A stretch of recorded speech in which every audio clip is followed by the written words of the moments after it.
Salut, je m'appelle Cosette. Et moi, Mélissa. Nous sommes mamans et nutritionnistes spécialisées en pédiatrie. Bienvenue sur l'alimentation des enfants dans le plaisir et la bienveillance, un podcast créé pour vous, les parents bienveillants, qui ont à cœur l'alimentation des enfants et de la famille. Notre mission est de vous accompagner dans les défis qui peuvent parsemer le chemin de la découverte alimentaire.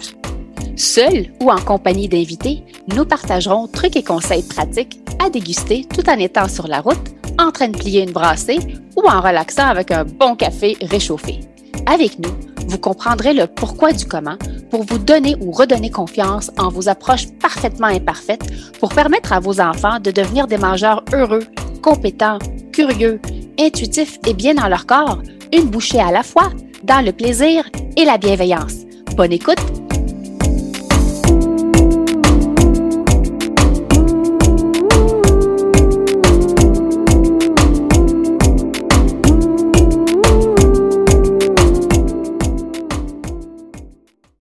Salut le parent bienveillant et bienvenue au podcast L'alimentation des enfants dans le plaisir et la bienveillance. Vous avez l'option de nous écouter sur votre plateforme d'écoute préférée ou de nous regarder sur la chaîne YouTube des nutritionnistes en pédiatrie.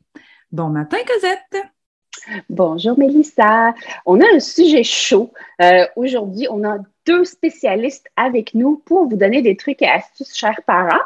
L'Halloween vient tout juste de passer et on reçoit énormément de questions suite à une publication qu'on a fait cette semaine en lien avec le cycle de la peur des bonbons. Donc, sans banaliser l'effet du sucre sur l'hygiène dentaire, notre but était vraiment vers une optique plus comportementale en lien avec la consommation des aliments un peu plus sucrés. Mais étant donné que vous aviez tellement de questions sur la prévention de la carie, surtout en lien avec la consommation des aliments un peu plus sucrés qu'on va voir au courant des jours à venir, alors on a invité deux spécialistes des dents, deux hygiénistes dentaires qui ont une pratique complémentaire, si je peux me permettre de le dire. Alors, on a Isabelle Nadeau et Fanny Leblanc avec nous. Alors, mesdames, je vais vous laisser la parole pour vous présenter avant d'attaquer les questions des parents. Alors, Isabelle, merci d'avoir accepté notre invitation. Et merci à vous Alors, autres. parle-nous un petit peu de toi. Bien, en fait, je suis hygiéniste dentaire, mais je pratique en clinique. Je suis encore en clinique privée, donc je vois encore des enfants, adultes, etc. Puis, j'ai aussi ma petite boutique en ligne, boutique dentaire, où est-ce que ça a commencé avec l'idée de la fée des dents, mais j'ai des produits pour la fée des dents et aussi des produits recommandés par les professionnels dentaires, dans le fond, pour prendre soin des dents des enfants, donc autant des bébés qui commencent à avoir des dents ou même avant les dents, jusqu'à plus âgés, dans le fond. Là. Fait que tu peux retrouver là, des choses pour prendre soin des dents des bébés parce qu'on ne sait jamais, dans le fond, comment. Il y a tellement de choix sur le marché, tu ne sais jamais quoi acheter, quoi prendre pour vraiment bien prendre soin de tes dents. Fait qu'au moins, avec ma page, tu sais en général que ça va bien. Puis, tu sais, je suis ouverte aux questions aussi. Il y a tellement des gens, des fois, qui viennent me demander des questions plus spécifiques. Tu sais, qu'est-ce que je devrais prendre, nanana. Fait que je suis toujours là pour répondre là, aux questions. Fait que, voilà. Des produits approuvés par une hygiéniste dentaire. Yes. Ça, on aime ça. Fanny, à ton tour, merci aussi d'avoir accepté vraiment l'invitation. C'est vraiment agréable de voir deux collègues collaborer pour un même sujet. Alors, parle-nous un petit peu de toi. Oui, bien, en fait, moi, je suis hygiéniste dentaire aussi depuis plusieurs années. Par contre, je travaille plus en bureau auprès des patients. Je ne pratique plus d'actes en bouche, comme on dit, mais je me spécialise au niveau de l'éducation et de la prévention. J'ai une entreprise qui s'appelle Votre hygiéniste dentaire, avec laquelle j'ai plusieurs franchisés hygiénistes dentaires un peu partout au Québec. On est à peu près 20 en ce moment là, dans l'équipe. Et nous, on fait des ateliers d'éducation et de prévention auprès des jeunes enfants, leurs parents, également femmes enceintes, nouveaux parents, mais éventuellement auprès de plusieurs autres types de clientèle comme besoins particuliers. Et j'ai une autre entreprise dans laquelle je crée du matériel pour les professionnels, du matériel pour les familles, toujours sur l'hygiène, la santé bucco-dentaire. Et nous sommes maintenant une maison d'édition là, depuis le mois de janvier 2022. Donc, qui se dédie entièrement là, au domaine dentaire. Donc, on va publier des ouvrages, que ce soit pour enfants, ados, adultes, personnes âgées, mais toujours en lien avec le domaine dentaire uniquement. Donc, voilà. Oui. Merci pour cette belle présentation. Et là, avant de commencer avec les questions, j'aimerais clarifier un point. Donc, je vais vous demander des questions, on va avoir des trucs et astuces. Est-ce que les conseils que vous allez nous donner, est-ce qu'ils vont être différents pour un enfant qui a des dents de bébé, entre guillemets, des dents de lait, ou versus un enfant qui a ses dents d'adulte? Est-ce que les recommandations sont les mêmes pour l'hygiène bucco-dentaire? En fait, oui. Oui, parce que les dents d'enfant, quand même, ils restent là jusqu'à peu près 12, même des fois 14 ans. Fait que ça sont là longtemps, là, les dents de bébé. Il faut vraiment s'en prendre soin. Puis une dent de bébé qui s'infecte avec la carie qui progresse, ça peut aussi venir nuire à la dentition d'adulte là, plus tard. Là. Donc, c'est vraiment important, là, dès que la première dent sort, d'en prendre soin autant qu'une dent d'adulte qui va être là toute la vie. Est-ce que je peux rajouter quelque chose? Oui, je dirais que la seule différence, en fait, au niveau des enfants, c'est, je dirais, la quantité de dentifrice qu'on va utiliser, qui est très importante qu'elle soit gérée. Donc, pour éviter des fluoroses, pour éviter des surdoses de fluor, parce que les recommandations actuelles, c'est évidemment d'utiliser un dentifrice fluoré. Puis, je peux vous dire aussi que la différence également, c'est qu'une dent de bébé, une carie sur une dent de bébé va avoir tendance à progresser beaucoup plus rapidement, puisque la couche d'émail, qui est la couche externe de la dent, qui est la plus dure, elle est beaucoup plus mince sur une dent de bébé. Donc, la carie va grossir plus rapidement. Et une dent de bébé, si on l'entend souvent, pas besoin de la réparer, elle va tomber. Mais c'est parce qu'on ne sait pas quand elle va tomber. Elle peut être là encore quelques années. Puis il y a aussi le fait qu'on veut que la première expérience de l'enfant, ça se passe bien. Si on emmène l'enfant pour la première fois chez le dentiste, puis c'est pour réparer une carie ou pour enlever une dent, ça part mal. Donc, tout ça pour dire que oui, c'est important de la réparer, même si c'est une dent de bébé. Puis, il faut avoir toujours en tête que la carie peut progresser plus rapidement sur une dent de bébé. Donc, il ne faut pas négliger cet aspect-là. Oui. Avant que le bébé ait sa première dent, il y a une hygiène buccale à faire. Parce que je voyais Isabelle avoir les petites brosses en silicone sur sa boutique.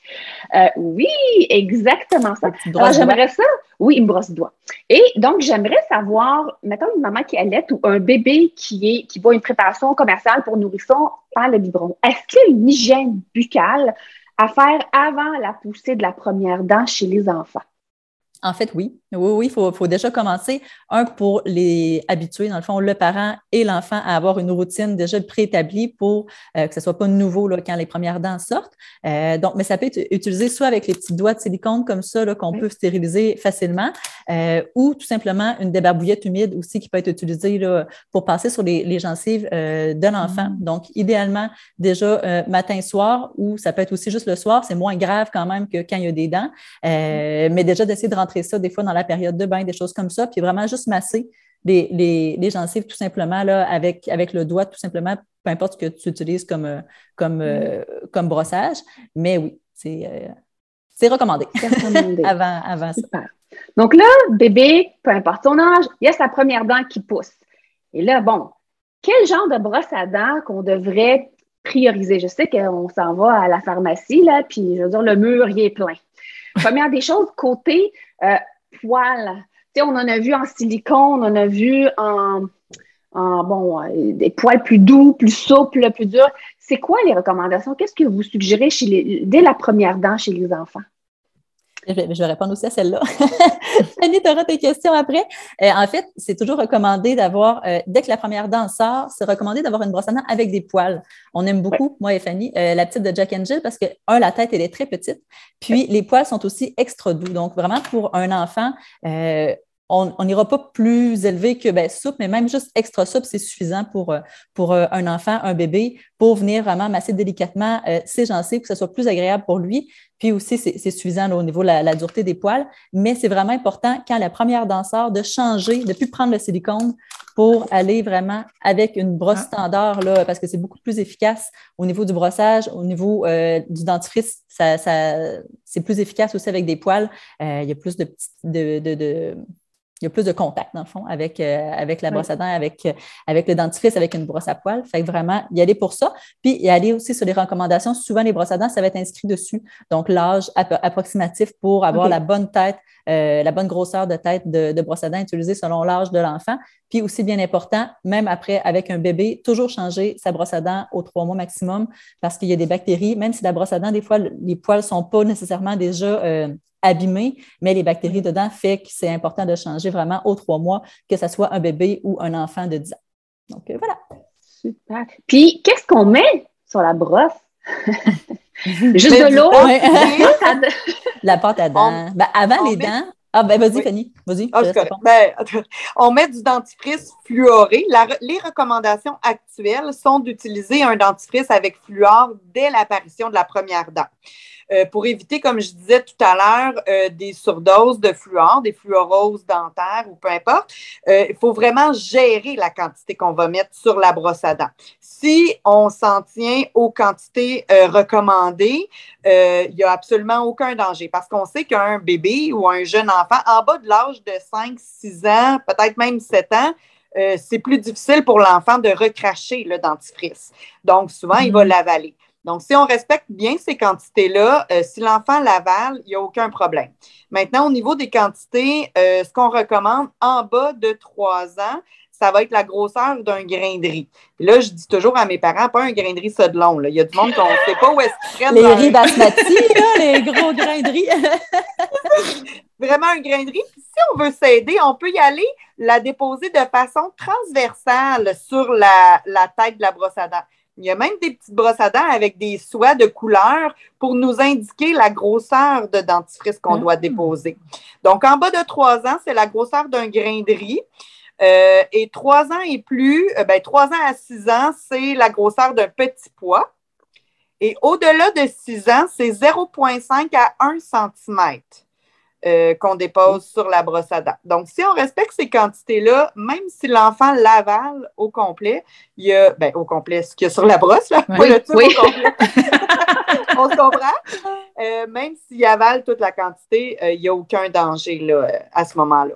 C'est pour ça, donc, ça, c'est les recommandations.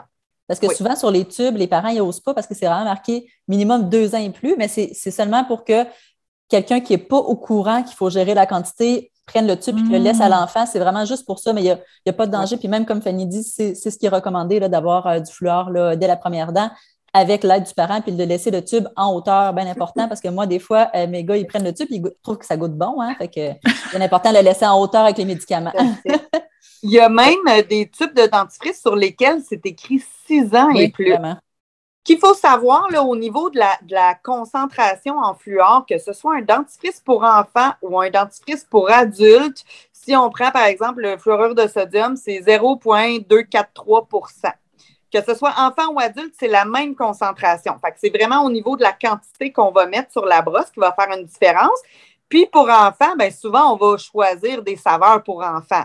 Le tout petit, 2-3 ans, le dentifrice menthe éclatante, super frais, souvent, ça ne fait pas l'unanimité, encore moins quand il l'avale. Donc, on va aller vers une saveur pour enfants, mais ce n'est pas parce que la quantité de fluor à l'intérieur, elle est différente, c'est exactement la même. Ah, c'est intéressant de le savoir parce qu'on se demande tout le temps, en tout cas moi, quand je vais à la pharmacie, quand les filles étaient plus petites, non, je peux, mais savoir que je pourrais donner comme tu dis, là, c'est sûr que les saveurs pour adultes sont pas pour un petit coco. En effet, là, la menthe, déjà, moi, j'en ai une. Mais il y en a des enfants. Il y en a des enfants qui aiment à la menthe, que le parent prend depuis toujours le même dentifrice. Sachez que c'est pas problématique, là. Ah, bon. Puis, les parents qui ne veulent pas de dentifrice avec du fluor, est-ce qu'il y a des alternatives sur le marché que vous recommandez? En fait, la seule alternative qui peut, en fait, c'est vraiment un mécanisme d'action différent, mais les dentifrices au xylitol, donc minimum 25 % de xylitol peut être une belle option. Ce que ça fait, c'est que ça vient tout simplement jouer sur la flore bactérienne de la bouche de l'enfant et non sur les dents. Le fluor durcit l'émail des dents. Le xylitol, lui, va aller à la place diminuer l'action des bactéries quand on l'utilise sur le long terme. Donc, ça peut être une belle alternative pour contrer les caries là, pour les parents qui voudraient absolument pas avoir de fluor pour les enfants.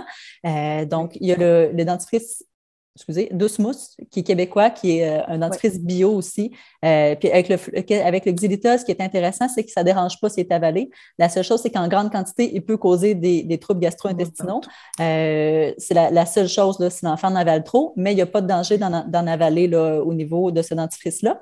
Il y a aussi Fanny qui en avait un. Je ne sais pas si vous présentez le tien. C'est comme 2 belles alternatives. En fait, moi, c'est la même compagnie que la petite brosse tantôt, le Jack and Jill, biodégradable. Dans le fond, je pense pas que tu l'as dit, mais celle-là, ce qui est le fun, c'est que le manche est fait en fécule de maïs. Donc, c'est complètement biodégradable. Bref, cette compagnie-là que j'adore, c'est ça, ils ont beaucoup de produits, que ce soit bio ou biodégradables, les emballages et tout ça, c'est vraiment bien pour ça. Et les dentifrices, il se fait, premièrement, c'est un petit tube. Donc, si l'enfant n'aime pas la saveur, ça fait moins mal au cœur parce qu'on s'entend que les dentifrices comme ça, spécialisés au xylitol, sont souvent plus chers que Crest, Colgate de ce monde qu'on retrouve sur les tablettes à la pharmacie. Donc, ça fait moins mal au cœur si l'enfant n'aime pas la saveur. Il se fait en plein de saveurs différentes versus plusieurs autres qui va y en avoir juste une ou deux. Celui-là ici, c'est à la mûre et ils contiennent 40% de xylitol. Ils en font même un sans saveur. Lorsqu'on a des enfants, là, peut-être qui sont un petit peu hypersensibles au niveau des goûts, ils ont le haut, le cœur facilement là, avec les saveurs. Donc, il y en a un qui est sans saveur pour ces enfants-là. Fait que des petits produits très géniaux. Super. Puis, la fréquence, combien de fois par jour je brosse les dents? Je ne sais pas si tu veux répondre, Fanny. Au minimum 2 fois par jour. 2 fois par jour, c'est bien. On sait qu'à l'école, à la garderie, souvent, le brossage n'est pas fait, quoique là, c'est quelque chose qui est en train de tranquillement se réintégrer pour être fait à l'école et à la garderie. Mais c'est ça, au minimum 2 fois par jour, matin et soir. Ouais. Donc, 2 fois la quantité, petit comme un grainerie. Oui. Ça, c'est sécuritaire. 2 fois le petit poids pour les plus vieux. Les enfants qui n'aiment pas qu'on leur brosse les dents, qui pleurent, qui hurlent, qui se cachent en dessous du lit, c'est vraiment quasiment une bataille. Avez-vous des trucs et astuces pour que la brosse à dents soit un peu moins épeurante? Bien, en fait, au niveau du brossage, c'est sûr qu'il y a un âge où est-ce que c'est normal que l'enfant aime moins ça. On rentre vraiment dans sa bulle quand on brosse ses dents. Effectivement, la période 18 mois, 2 ans, 2 ans et demi peut être vraiment difficile pour les parents. Puis souvent, les parents, ils pensent que leur enfant est comme le seul à vivre ça. Mais la grande majorité des enfants de cet âge-là ne voudront pas se faire brosser les dents. Mais il faut voir ça un peu comme un soin, comme changer la couche de l'enfant. On n'a pas le choix, tu sais. Tu ne laisseras pas ton enfant dans sa couche sale, même s'il ne veut pas, il faut que tu y enlèves. Puis même principe pour les dents, il faut absolument brosser les dents de l'enfant 2 fois par jour parce que si on ne le fait pas en disant « Ah, mon enfant, il n'aime pas ça, je ne veux pas qu'il soit traumatisé », bien, il va être traumatisé dans 3-4 ans par le dentiste, il va falloir qu'il répare ses dents. Fait que c'est vraiment important d'intégrer malgré tout la routine de soins chez un enfant, même qui ne veut pas. C'est sûr qu'on essaie aussi que ce soit agréable en premier. Là. Il y a certains trucs quand même qu'on peut prendre pour faciliter le brossage. La position. La position d'un enfant. Fanny, tu me diras ton truc, toi. Mais moi, j'aime bien le placer dans le fond, dans le creux de mon bras, puis face au miroir. Donc, les deux face au miroir ou par terre, là, tout dépendant, puis de brosser de cette façon-là. Comme ça, on a quand même un maintien au niveau de la tête de l'enfant, puis c'est plus facile, même pour nous, ergonomiquement, de ne pas brosser comme ça, mais de brosser de la même façon qu'on brosse nos dents. Donc, le bras est placé du même angle que le brossage. Donc, juste ça peut premièrement aider. Deuxièmement, trouver un dentifrice que l'enfant aime. Trouver aussi une brosse à dents que l'enfant aime. On peut aussi utiliser la chanson de Passe-Partout, qui est des fois bien populaire pour se brosser les dents. Ça peut être une belle alternative. Puis, j'en profite aussi pour parler de la petite brosse à dents Sonic de Baby Love, qu'on aime toutes ici. C'est une petite brosse à dents Sonic qui est qui est conçue par une compagnie québécoise qui marche avec des petites vibrations. Il y a 2 grosseurs de tête, donc il peut être vraiment utilisé. C'est assez doux pour être utilisé dès la première dent. Donc, même chez un bébé avec une dent qui vient de sortir, ça peut être utilisé. C'est plus efficace qu'un brossage standard avec une brosse à dents standard. Les têtes se changent. Elle est à batterie, mais c'est quand même assez efficace là, pour être à batterie. Puis ce qui est le fun, c'est qu'elle a une petite lumière. Donc, pour le parent, tu vois plus dans la bouche, mais aussi pour l'enfant, c'est super motivant d'avoir la petite lumière qui allume. Puis même par lui-même, des fois pour les vibrations, c'est plaisant lui-même de l'utiliser, il va peut-être vouloir plus l'utiliser justement. Puis dernier truc, peut-être aussi de brosser ses dents avec son enfant ou lui montrer face à lui, dans le fond, que ça peut être intéressant puis le fun, dans le fond, se brosser les dents.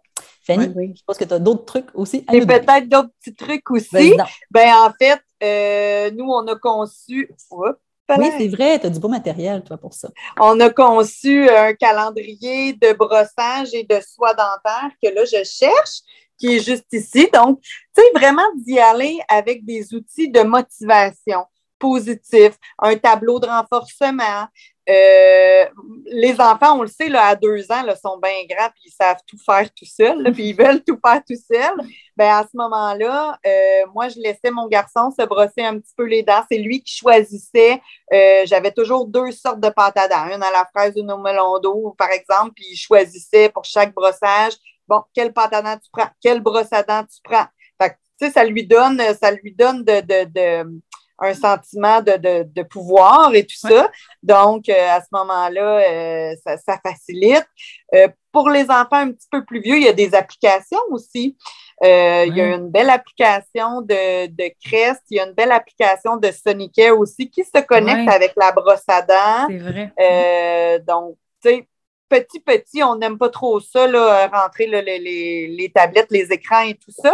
Mais un petit peu plus vieux, ça peut être quelque chose de bien. Oui, nous, on l'avait, les filles, ils l'avaient, Sonicare, avec, je me souviens plus du nom du petit bonhomme, mais il fait le 2 minutes, il dit où brosser tes dents, puis c'est vrai qu'elle était connectée avec leur brosse à dents, fait que c'est vraiment un bel outil pour rendre ça ludique puis que ça reste le fun. Oui.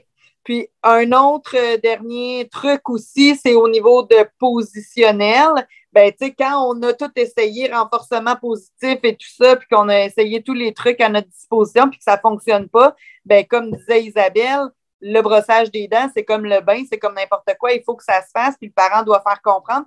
Il y a des positions de force, si on veut, qu'on peut utiliser, qui sont pas...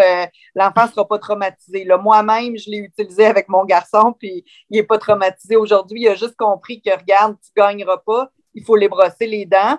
Donc, ça peut être de s'asseoir derrière l'enfant qui est couché par terre. On ouvre ses bras en croix, on met nos jambes par-dessus ses bras. Avec nos cuisses, on peut maîtriser sa tête. Là, nos jambes empêchent qu'ils se débattent avec les bras. Puis, on a nos 2 mains pour ouvrir et voir dans la bouche, puis bien brosser. Je vous garantis. Comme les techniques de lutte pour changer une couche quand ils ne veulent pas coopérer. Oui, exact. Il faut que ça se fasse. Puis l'enfant va comprendre. Je l'ai moi-même utilisé. Là. C'est pas parce qu'on est des hygiénistes dentaires que ça a été toujours beau dans un monde de licorne chez nous. Là. Je me suis battue aussi parfois.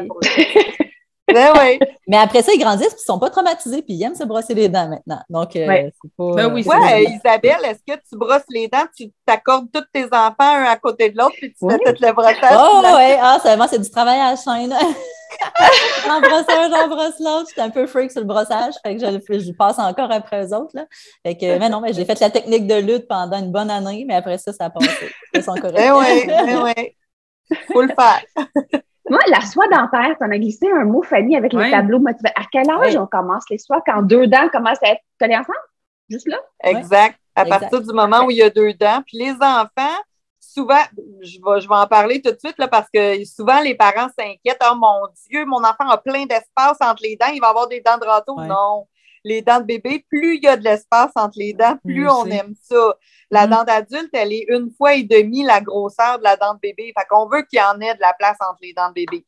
Même s'il y a des espaces entre les dents, c'est recommandé de passer la soie dentaire parce que les petits poils ne vont pas nécessairement aller tout enlever la plaque dentaire, mais aussi question de donner l'habitude. Un enfant qui n'a jamais vu de soie dentaire de sa vie, nos chances de réussite de commencer à lui passer la soie dentaire quand il est rendu à 7, 8, 9, 10 ans, sont moindres que si ça a été toujours normal, on le fait depuis qu'il est bébé. Oui. Juste pour une question d'habitude, c'est vraiment l'idéal. Là. Quand l'habitude est prise jeune, après ça, tu l'as pour la vie et tu es correct. Exact. Ça devient normal. Exact. Puis ça sauve des dents, la soie. C'est niaiseux comme processus. Puis il y a tellement de gens qui ont de la misère à la passer. Mais en passant la soie 1 fois par jour, ça sauve tellement de caries puis de budget chez le dentiste. Ça coûterait beaucoup moins cher. Si tout le monde la passait, là, on n'aurait plus grand job à faire là, chez le dentiste. Fait que c'est vraiment important. les gens ne savent pas à quoi sert la soie dentaire. Les gens ne sont pas capables. Tu sais, je parlais de ça justement, j'avais une autre rencontre juste avant avec une autre hygiéniste dentaire. Puis, on a toute une génération avant nous que c'était des hygiénistes dentaires qui chicanaient. Hein? Ils chicanaient les patients. Il faut que tu passes ta soie dentaire parce qu'il faut que tu passes, il faut que tu la fasses. Mais maintenant, on est plus dans l'explication, le pourquoi du comment. Il y a de la plaque dentaire qui se forme sur les dents, entre les dents. La soie dentaire, elle a le même rôle que la brosse à dents. C'est la raison pour laquelle on ne fait pas juste passer le fil comme ça, puis on sort, mais on y va, on vient brosser entre les dents avec la soie dentaire. Donc, pour enlever les bactéries. Puis, qu'est-ce qui peut s'en suivre? Ben là, souvent, là, les gens, ils comprennent quand on explique le pourquoi du comment. Donc, c'est important, c'est essentiel. Une fois par jour, la soie dentaire. Ouais. Dis-moi, c'est quoi la recette pour le développement des caries dentaires? C'est-tu la salive? C'est-tu le fait de manger plus sucré? Si on s'entend, quelqu'un qui va se brosser les dents 2 fois par jour, moi, j'ai 2 enfants, il y en a un qui a plus tendance à avoir des caries, puis pourtant, il se brosse de la même façon, la même fréquence. Il y en a un qui a tendance à plus en faire que l'autre, que des fois, il va dormir sans passer la soie dentaire. Puis, écoute, c'est numéro 1, il n'y a jamais rien dans sa bouche. L'autre, pauvre petit cœur, il se brosse la soie, mais il a plus tendance à en faire. Puis, c'est pas nécessairement celui qui va aimer manger le plus de bonbons qui colle sur les dents. Moi, je veux savoir, c'est quoi le combo? C'est quoi la recette des caries? Comment ça vient, en fait? Ben, je peux peut-être commencer, puis Fanny, c'est sûr que tu vas avoir des choses à dire là-dessus avec tes formations. Mais en fait, c'est vraiment le type de bactérie. Quelqu'un qui n'a pas le type de bactérie pour faire des caries va avoir tendance beaucoup moins facilement à en faire. Donc, dans le fond, c'est un bébé qui naît n'a pas de bactérie qui fait des caries. C'est l'entourage, l'environnement, les gens qui côtoient, etc., qui va donner à la longue les bactéries qui causent les caries. Donc, souvent, les parents, faire attention aussi, si c'est un parent qui a beaucoup tendance à faire des caries facilement, donc théoriquement, il y a les types de bactéries dans sa bouche, de ne pas échanger les ustensiles. Dans le fond, c'est de goûter avant avec la cuillère puis le donner au bébé après. C'est comme ça que les bactéries se transfèrent. À la garderie, c'est sûr qu'il y a beaucoup d'échanges de salive. Donc là, ça va sûrement avoir un bug là. Mais dans le fond, c'est des échanges de salive entre l'environnement du bébé.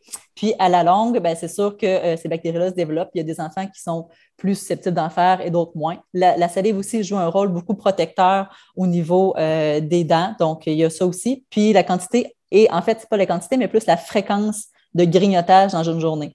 Donc, un enfant qui ne mange pas nécessairement des bonbons, mais qui mange régulièrement dans sa journée, qui collationne souvent beaucoup, il va avoir tendance beaucoup plus facilement à faire des caries parce que l'acidité de la bouche est toujours, elle reste toujours acide. Donc, il n'y a jamais comme de reminéralisation qui se fait, c'est toujours dans la déminéralisation de l'émail. Donc, à ce niveau-là, les caries vont progresser beaucoup plus rapidement qu'un enfant qui mange 3 repas par jour puis qui se brosse les dents après son déjeuner et après son souper. La bouche a le temps de se refaire un environnement qui est plus propice là, à un émail qui est plus solide. Là. Fanny, je te laisse la suite. Tu as sûrement des choses aussi à rajouter. C'est multifactoriel, la carie, ce qu'il faut comprendre. Puis, on a des facteurs aussi de risque. Oui, il y a une portion d'hérédité, il y a une portion de transmission des bactéries, mais ne serait-ce que la position d'une dent qui retient un petit peu plus de plaques, qui est plus difficile à aller nettoyer, une dent plus poreuse qui va retenir plus la plaque dentaire, une salive, comme disait Isabelle, plus acide. On a toute une composition de salive qui va être plus ou moins acide. Puis, comme tu disais, Cosette, tu vas avoir des enfants qui brossent leurs dents 20 fois par jour, qui vont toujours avoir des caries, puis l'autre à côté qui ne brosse pas puis qui n'en aura jamais. Bien, ça dépend aussi du fait qu'on remarque de plus en plus que souvent, on va avoir soit un, soit l'autre. Soit tendance à faire beaucoup de tartre ou soit tendance à faire beaucoup de caries. On peut avoir les deux, mais c'est plus rare. Souvent, ça va être tout un ou tout l'autre. Puis l'enfant qui... la personne qui fait plus de tarte, le tarte vient, je peux pas croire que j'ai dit ça. Le tarte.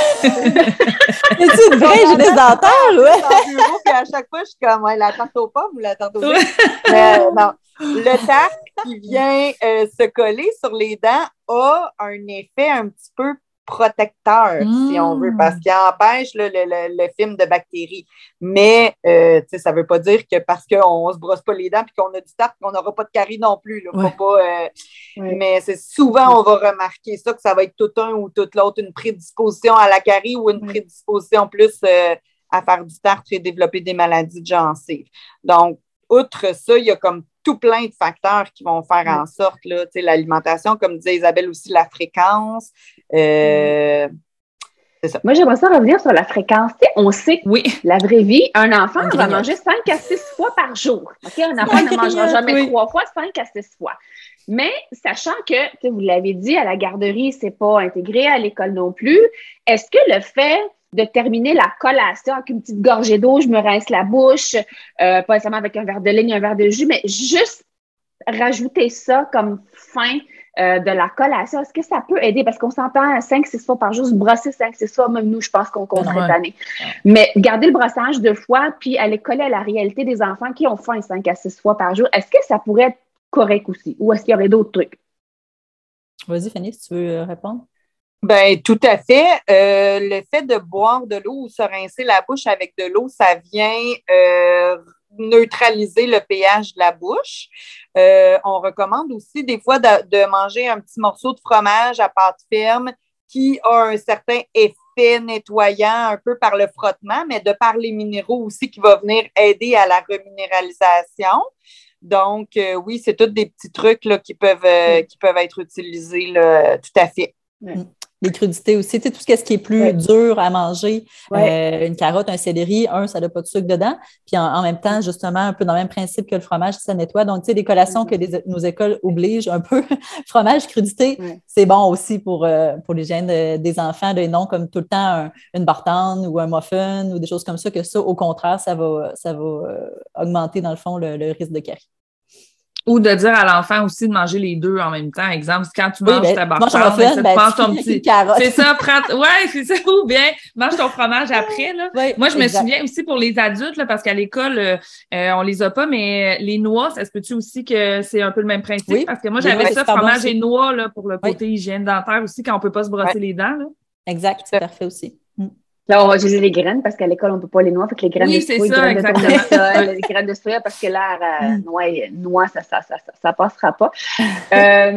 Moi, j'avais une question. Bonbons et carie dentaire.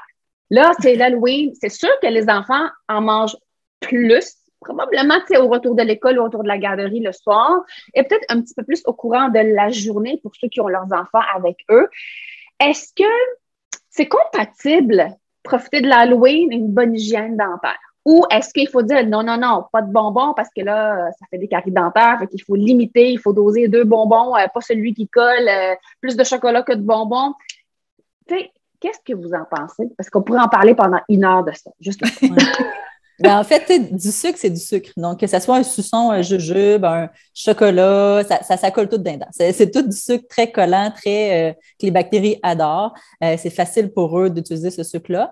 Fait que c'est sûr que c'est des sucres plus qui va causer des caries. Par contre, quand c'est dans un événement comme ça, l'Halloween, puis c'est sur une courte période de temps dans l'année, mettons pendant une semaine, ça ne viendra pas modifier vraiment les soins qu'on doit faire au quotidien au niveau de l'enfant. Il mange du sucre. Essaie de ne pas donner comme 1 barre par heure à ton enfant, mais plus comme de manger, mettons, 5 barres en même temps. Au moins, l'acidité, le sucre est tout là au même moment. Fait que c'est préférable de toutes les manger au même moment, 1 fois par jour, que d'échalonner, en tout cas, pendant au courant de la journée, de partir comme ça, c'est le pire. Les suçons, c'est sûr que c'est un sucre qui reste plus longtemps. Tu ne prends pas juste comme 1 minute, manger ton suçon, souvent, il va le garder longtemps. Fait que les suçons, c'est peut-être un peu pire du fait que c'est plus long avant de finir ton suçon. Mais il y a des suçons au xylitol que je donne dans mes commandes. Ça, c'est correct, c'est du bon sucre. Oui. En général, les bonbons d'Halloween, c'est du vrai sucre. Fait que c'est ça. Puis, comme Fanny disait tantôt, avant qu'on starte, c'est censé toujours avoir une hygiène dentaire semblable parce qu'au courant du quotidien, que ce soit l'Halloween ou non, il y a toujours du sucre de toute façon dans notre alimentation. Donc, on n'a pas à changer nécessairement nos soins normaux parce que c'est l'Halloween. On ne brosse pas pendant 10 minutes. Non, c'est ça. Puis on ne brosse pas 14 fois par jour. On va non, c'est les dents. si je peux rajouter quelque chose, à la fin du repas aussi, on a souvent plus de salive. Fait que c'est un bon moment. Donc, comme Isabelle disait, on privilégie, c'est ça, en dessert, on privilégie, tu sais, tout de suite, tu as un moment, puis après ça, bon, c'est fini, on les sert, puis on passe à autre chose. Dans le livre, Dantine prépare la fête d'Halloween. Comme dans tous les livres de la série Dantine que j'ai coécrit avec ma partenaire Stéphanie, il y a une fiche conseil à l'usage des parents à la fin. Et justement, par rapport aux sucreries d'Halloween, ben, il y a quelques conseils, comme par exemple, justement, offrir un verre d'eau après la consommation de friandises. Préférable de manger les friandises à un seul moment de la journée plutôt qu'à plusieurs reprises. Par exemple, en dessert lors du souper, ça réduit la fréquence à laquelle les dents sont exposées au sucre. Même si les friandises sont omniprésentes lors de l'Halloween, cette fête est également l'occasion de passer de magnifiques moments en famille. Bon, bref, de miser sur d'autres points forts aussi là, que l'Halloween peut apporter. Il y a toutes sortes de conseils. Pas obligé de ramasser un sac noir à vidange de bonbons, là, tu sais, que de toute façon, ils vont se retrouver dans les vidanges à un moment donné. On peut limiter la quantité quand même. On peut mettre des limites là, par rapport à ça. Mais je pense aussi, ce qu'il faut retenir, c'est que les bonbons sont pas pires que tous les autres aliments. En fait, ça reste, c'est l'hygiène dentaire dans tout ça, comme on disait, qui reste la même. Oui, il y a des petits trucs parce que ça reste des aliments sucrés, mais c'est le même principe que dans l'alimentation. C'est vraiment une bonne hygiène dentaire, une bonne routine d'hygiène dentaire aussi qui va prévenir la carie, là. Pas de commencer à faire peur à mon enfant qu'il faut pas qu'il mange trop de bonbons, sinon il va avoir plein de caries. C'est pas nécessairement justement ce qu'on va conseiller. C'est un bon moment aussi, des fois, de commencer à passer la soie dentaire. Ben oui, si tu le fais pas déjà, c'est un bon moment. Là. Tu sais, quand ton enfant mange beaucoup de sucre, là, prends 2 minutes. Mais on l'a passé vite tantôt, mais moi, j'avais une question pour vous, pour les soies dentaires, pour les jeunes enfants. Là. Nous, vous me direz, là, il me semble que nous, ils nous ont dit que c'était correct chez le dentiste, puis c'est ce qu'ils donnent, mais les petits bâtonnets avec la soie, là. Pour ma part, je trouve que c'est aussi efficace pour un enfant, le petit bâtonnet ou la soie avec les doigts, parce que de toute façon, l'enfant, des fois, il aime bien le faire tout seul aussi au niveau de la soie. C'est plus facile pour lui aussi. Il y a toutes sortes de de petites fourchettes de soie. Il faut trouver, je pense qu'elle en sortir, mais il faut trouver celle qu'on préfère utiliser puis que l'enfant aime utiliser. C'est aussi bien. Là. Tant que, même moi, comme adulte, là, depuis que j'ai ça, j'ai découvert, je la passe de façon beaucoup plus régulière parce qu'avant, je passais proche de perdre un doigt à chaque fois. Il faut l'entourer sur les majeurs. Il faut l'entourer sur les majeurs. Excusez pour les doigts à la caméra. Mais il faut l'entourer sur des majeurs. C'est ça le truc. Parce que quand on les entoure sur les index, ben, c'est là qu'on est tout pris dans notre soie puis qu'on vient vraiment comme s'enlever le sang du bout des doigts. Mais c'est vraiment le doigt du milieu là, qu'il faut prendre. Oui, c'est ça. Fanny les a. Oui, j'ai des petits bâtons comme ça. Là, oui, c'est ça, exactement. Avec des couleurs, puis ont même des saveurs. Moi, par contre, ce que j'aime moins de ça, c'est que pour faire la bouche complète, il faudrait en prendre plus qu'un, idéalement. Oui. Quand on passe la soie dentaire, on recommande de prendre la longueur de notre bras de fil. Évidemment, si c'est la bouche de l'enfant, la longueur de son bras à lui. On enroule, on fait 2-3 dents, puis là, on enroule pour aller plus loin sur le fil, parce qu'à un moment donné, le fil, il absorbe plus vraiment. Tu sais, on prend de la plaque, puis on la promène. Fait que, tu sais, oui, ça peut être super bien. Ou, tu sais, les adultes qui ont des super de gros doigts avec l'enfant qui a une très petite bouche, c'est pas évident d'aller au fond en arrière. Sauf que moi, je recommanderais d'en prendre plusieurs pour faire la bouche. C'est sûr que ça revient moins économique ou moins écologique. Donc, moi, je suis plus portée à recommander le fil comme ça, standard.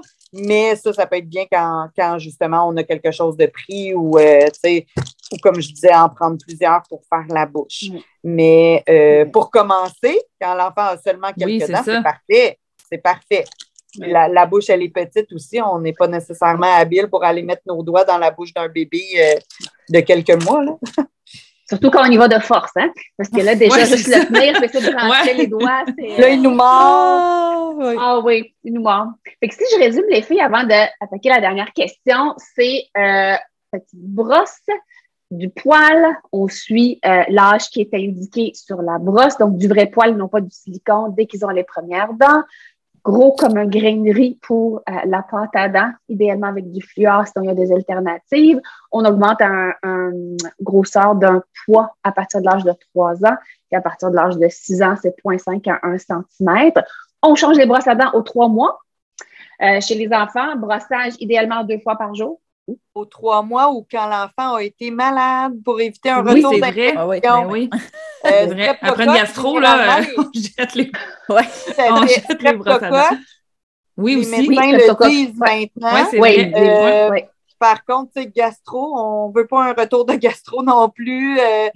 Température, virus, peu importe, là, COVID, on jette. Puis, c'est-tu 3 jours après, mettons, le début d'un antibio, s'il y en a eu, c'est-tu à la fin de la gastro? C'est quoi le... Streptocoque, ils disent 2 jours après le début des antibiotiques. Je pense que quand il y a un antibiotique, de toute façon, l'antibiotique met 24 à 48 heures à faire effet. Fait que je pense que quand il y a un antibiotique, c'est 2 jours après. Quand c'est quelque chose plus comme la gastro, moi, j'irais à la fin des symptômes. Oui, parfait. Super. Fait que ça, c'est pour la brosse. La soie, donc 2 fois par jour, idéalement. La soie dentaire, dès qu'il y a 2 dents qui sont collées ensemble, 1 fois par jour, le soir, pour la soie dentaire, c'est suffisant. Ne pas brosser avec beaucoup plus de force et beaucoup plus longtemps parce qu'on est dans la semaine de l'Halloween, profiter de l'Halloween, puis aussi également de l'éducation à faire envers les signaux de faim, de rassasiement, de la satisfaction de manger des bonbons et pourquoi pas rajouter, comme vous le dites, le début d'usage de la soie dentaire si ce n'est pas déjà fait, faire un petit peu d'éducation envers les enfants. Et éducation m'amène à ma dernière question. À quel âge on doit planifier la première visite chez le dentiste auprès des enfants? C'est-tu dès la première dent? Ou il peut, pour l'enfant, en fait? En fait, c'est suggéré 6 mois après l'apparition des premières dents. Donc, on parle d'à peu près 12 mois, tout dépendant de l'enfant. C'est sûr qu'à 12 mois, 18 mois, on ne sera pas capable en clinique de faire un nettoyage comme un enfant de 5 ans. Ça ne se laisse pas faire de même. Mais le premier examen, dans le fond, est couvert par la RAMQ parce que vers 12 mois, on fait seulement un examen. Puis, ça permet surtout aux parents d'avoir des informations personnalisé pour lui, pour son enfant. Ça ne coûte rien, tu y vas, tu rencontres l'équipe. Ça permet aussi à l'enfant de visiter la clinique dentaire. C'est quand même impressionnant pour un enfant de voir tout l'équipement qu'on a. On présente les équipements aussi à l'enfant. Il ressort avec une surprise, une brosse à dents. Le parent, il sort informé.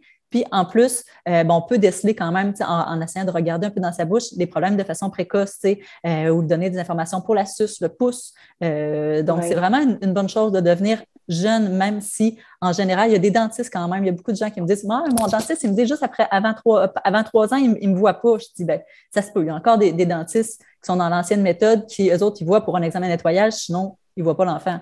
Mais ça dépend des cliniques. Nous, on les voit là, à partir de 12 mois, 18 mois, pour voir au moins le parent. Là, avec, si le dentiste ne veut pas peut-être appeler dans une autre clinique, il y en a là, qui les voient parce que c'est la recommandation là, du moment. Ouais. Souvent, quand on reçoit les enfants à partir de l'âge de 3 ans, malheureusement, souvent, il y a déjà de la carie. Il y a de la carie où il y a déjà, on voit l'enfant qui a sucé son pouce, qui a pris sa suce, on voit déjà une déformation au niveau du maxillaire qui aurait pu peut-être être évitée là, avant. Là. C'est l'occasion pour nous d'informer le parent, de voir c'est quoi l'alimentation, parce que des parents qui mettent du jus dans le biberon aussi, ça s'est vu, ça se voit. Ah oui. Donc, c'est le moment idéal pour éduquer le parent puis prévenir tout ce qui pourrait arriver. Dans le livre Dantine visite la clinique dentaire, on a une recommandation aussi. On recommande aux parents d'apporter avec eux lors de la première visite le dentifrice, la brosse à dents, tout outil qu'ils utilisent dans la bouche de leur enfant. Puis de ne pas brosser 4 fois plus qu'ils brossent à l'habitude, parce qu'on veut être en mesure de leur dire, écoutez, tel petit endroit, là, il y a une dent qui est placée comme ça, c'est plus difficile de nettoyer ou on remarque qu'il y a de la plaque, attardez-vous un petit peu plus à cet endroit-là, puis voir aussi quels outils ils utilisent pour faire l'hygiène, puis voir s'il n'y a pas autre chose qu'on pourrait leur recommander s'il y a des outils qui ne sont pas adéquats. Donc, c'est important qu'elle se passe bien, la première visite, qu'on ne commence pas, comme je disais tantôt, avec des réparations ou des extractions de dents. Donc, plus tôt on l'amène, plus ça va faciliter pour la suite. Je rajouterais aussi, des fois, souvent, les parents ils se sentent coupables parce que leur enfant ils veulent pas, ils font des crises, ils veulent pas être là, etc. Puis souvent, des fois, c'est une crainte, mon enfant, il n'aimera pas ça, je n'irai pas tout de suite, il ne sera pas capable. Mais c'est tellement normal. Avant 3 ans, là, il y a plein d'enfants qu'on n'est pas capable de faire des traitements dans leur bouche. C'est tout à fait normal. Puis on ne s'attend pas à un enfant de 12-18 mois à faire des traitements dans sa bouche. On sait que c'est plus pour la présence de l'enfant et du parent. Fait qu'il faut vraiment voir ça positif, puis juste pas avoir d'attente à la première visite. Il ne faut pas te dire « Ah, je me sens poche, mon enfant n'a pas réussi, alors que mon voisin, son enfant, il a super bien réussi. » C'est pas une question de réussite ou que ton enfant n'est pas capable de s'adapter au dentiste. Il va l'être, puis qu'on le voit 1 fois, 2 fois, 3 fois avant de réussir à mettre un instrument dans sa bouche, un miroir, c'est correct pour nous. Il n'y a pas de problème. Là. On est très... Vous êtes habitués. On est habitués, oui. Puis on dirait que le parent dit que c'est le seul que son enfant n'est pas capable d'aller chez le dentiste. Puis on veut juste que ça soit positif, comme Fanny disait. On ne veut pas que ce soit une expérience où on le traumatise chez le dentiste parce qu'après ça, il garde pendant longtemps ce traumatisme-là. Si l'enfant ne veut pas, on essaye. Si toutes nos méthodes ne marchent pas, ben on le renvoie à la maison et on le revoit une autre fois. Donc, on y va avec ce que l'enfant est capable de nous donner sans pousser, sans insister. Donc, c'est ça. À cet âge-là, l'enfant, là, à l'intérieur de 6 mois, ça évolue tellement là, que on peut ne pas être capable de le faire sourire pour voir ses dents une fois, puis la fois d'après, qu'on soit capable de presque lui prendre des radiographies. Là. Fait que, tu sais, on ne se fie pas à ça. On fait. L'important, selon moi, c'est qu'on n'aille pas plus que ce que l'enfant peut nous donner. Moi, je poussais jamais plus loin que ça. Puis le contact est fait et voilà. Parfait. Tu sais, ce qui est le fun dans ton livre, c'est qu'il prépare quand même l'enfant visuellement à ce qu'il va voir à la clinique. Donc, tu sais, quand il se prépare, il a déjà une image, ils s'en vont sur place, il les voit. Il y a certains dentistes, moi, ils permettaient à l'enfant de manipuler puis voir le bruit que ça fait. Ben, c'est impressionnant, là. Oui. On ne se cachera pas, il y a des bruits, il y a des odeurs, il y a des outils, saveurs, des trucs. Mais oui, des sensations. Ça peut faire peur, c'est l'inconnu. Oui. Donc, tout à fait. Oui, puis je pense que c'est important aussi que ça se peut que les parents ont peut-être pas non plus une belle expérience de passer avec le dentiste, donc de peut-être se dire, ben ça peut peut-être être un beau moment pour permettre à mon enfant que lui puisse vivre une expérience positive. Puis comme on disait, l'objectif de la première rencontre, c'est pas de venir évaluer votre job de parent puis que le parent se dise bon ça y est, je m'en vais me faire chicaner parce que tu sais c'est de vous accompagner là-dedans là, puis de vous outiller pour que vous accompagniez vos enfants dans ça là. Fait que ça je pense que c'est quelque chose parce que tu l'as dit au début là Fanny, tu sais avant les expériences passées, là, moi, je pense à ma mère, puis même moi, je pense à moi quand j'étais petite, puis en fait, une chance, c'était ma cousine qui était le dentiste, là, mais mes expériences quand j'allais chez le dentiste sont pas très, très positives, puis ça n'a pas du positif pour la suite, là, dans la vie, puis moi, mes filles, depuis qu'ils vont chez le dentiste, là, je veux dire, ils sont, ben oui, ils n'ont pas eu peur. Puis en même temps, je veux dire, le dentiste, même avec nous, là, tu sais, ils nous chicanent pas de la façon qu'ils vont nous, ben, tu sais, comme on disait, ben, faudrait peut-être juste, tu sais, passer un petit peu plus là, ou ben non, finalement, tout est beau, c'est parfait. Bon, ben, écoute, Colin, tant mieux, tu sais. Mais, cette relation-là que vous allez créer, là, le plus tôt ça se fait, puis le plus positif ça se fait, c'est autant un cadeau qu'on se fait comme parents qu'on peut faire, je pense, à nos enfants pour la suite, parce que ça fait partie de quelque chose qui est quand même important, là, de développer l'hygiène dentaire dès qu'ils sont tout petits. Je voudrais rajouter quelque chose. Je dirais que les ateliers que j'ai faits dans les milieux de garde, les milieux scolaires aussi, aident beaucoup à préparer les enfants.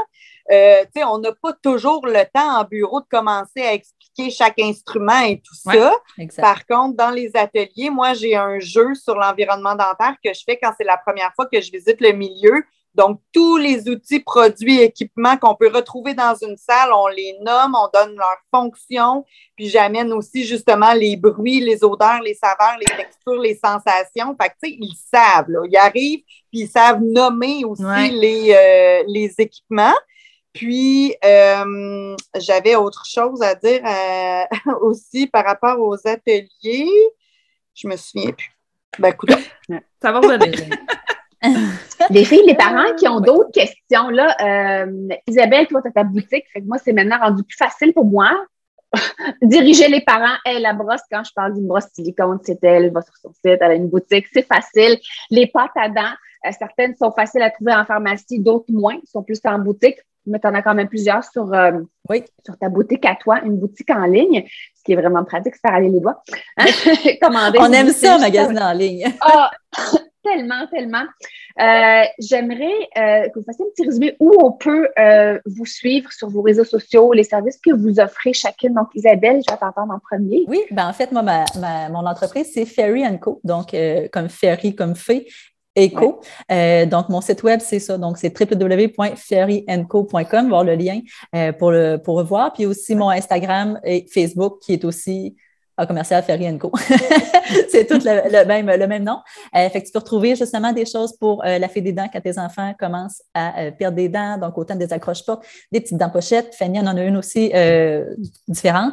Puis, petits pots pour garder tes dents, etc. Tu sais, j'ai des petits pots comme ça. Les petits coussins sont comme ceci. Petite accroche-porte comme ça. Fait qu'en tout cas, on est bien équipés, ça fait des dents. Puis, il y a aussi... Je vais vivre ça! Oui, j'ai tellement hâte de vivre ça avec mes gars. Puis, j'ai aussi toutes les choses là, qu'on a discutées tantôt, là, les dentifrices, etc. Je vais sûrement avoir ceux de Jack and Jill parce que Fanny me les a vendus. Fait que c'est ça. Fait qu'il y a comme plein de petites choses là, que j'aime pour utiliser, dans le fond, pour les enfants. Tu as tout à la même place. Puis vraiment, dans la description, j'ai vraiment pris le temps d'écrire des recommandations, là, si tu veux savoir quel âge, comment, pourquoi, etc. Tout est inscrit dans la description là, des articles. Donc, voilà. Fait que tu peux me trouver là puis me suivre. Là. Je donne autant des conseils sur Instagram, moins sur mon site web, là, je manque un peu de temps avec tout ça, là, mais je fais de mon mieux, mais sinon, je suis toujours ouverte là, par message privé là, de répondre aux questions. Donc, voilà. Merci beaucoup, Isabelle. C'est vraiment gentil. Généreuse de ton temps, généreuse de tes conseils. Merci beaucoup. C'est fait, pour le plaisir. Fanny, toi, c'est vrai, j'ai aussi des livres à Fanny parce que j'aime beaucoup les livres à Fanny. Donc... oui, j'ai vu ça. Oui. Oui. Et Fanny. Oui, ben en fait, pour l'entreprise d'ateliers, comme je disais, des ateliers pour les enfants d'âge en milieu de garde et en milieu scolaire ou femmes enceintes, nouveaux parents. C'est Votre hygiéniste dentaire, site web, Facebook, Instagram, Votre hygiéniste dentaire. On a des hygiénistes dentaires un peu partout au Québec qui peuvent aller faire des ateliers. Ensuite de ça, pour les outils, produits de dentine, entre autres, on peut les retrouver, encore une fois, on a Facebook, Instagram, les éditions Dantine et Mathias, site web www.dantine-touthie.com. Nos livres sont disponibles également sur Amazon, partout dans le monde, donc en français et en anglais aussi. Donc, on en a 4 en ce moment. Puis, moi aussi, la même chose là, de par mes réseaux sociaux là, ou courriel, peu importe, là, je suis toujours ouverte à répondre aux questions et j'aime ça quand les gens prennent le temps de me poser des questions. Je suis une passionnée, donc ça me fait toujours plaisir là, d'être là puis d'accompagner les gens là, dans les choix qu'ils font pour leurs enfants. Merci à vous deux d'avoir pris le temps. C'est grandement apprécié. Je pense que les parents, là, ils savent où ils vont s'en aller.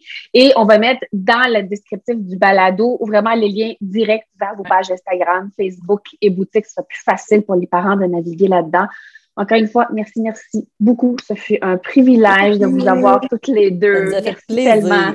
Bien, merci à vous de l'invitation. Ça a été plaisant. Merci. Oui. Bye. Merci. Alors voilà, j'espère que vous avez aimé cet épisode et si c'est le cas, abonnez-vous à notre balado. Si le cœur vous en dit, vous pouvez nous laisser une note ou un commentaire écrit car c'est comme ça qu'on peut faire connaître ce podcast à d'autres parents, futurs parents qui gravitent autour de la parentalité en général. Vous pouvez aussi nous écrire en tout temps si vous avez des questions ou des inquiétudes en lien avec l'alimentation de vos enfants. Ce podcast, on l'a créé pour vous et on souhaite du plus profond de notre cœur de maman et de nutritionniste qu'il puisse répondre à vos besoins, là, maintenant. En plus, tous les épisodes sont également disponibles sur nos chaînes YouTube, donc si vous préférez nous voir parler ou simplement lire les sous-titres, sachez que c'est possible. Merci tellement d'être là. On a déjà hâte au prochain épisode pour continuer de connecter avec vous et de jaser alimentation des enfants dans le plaisir et la bienveillance. Bye Mélissa! Bye Cosette!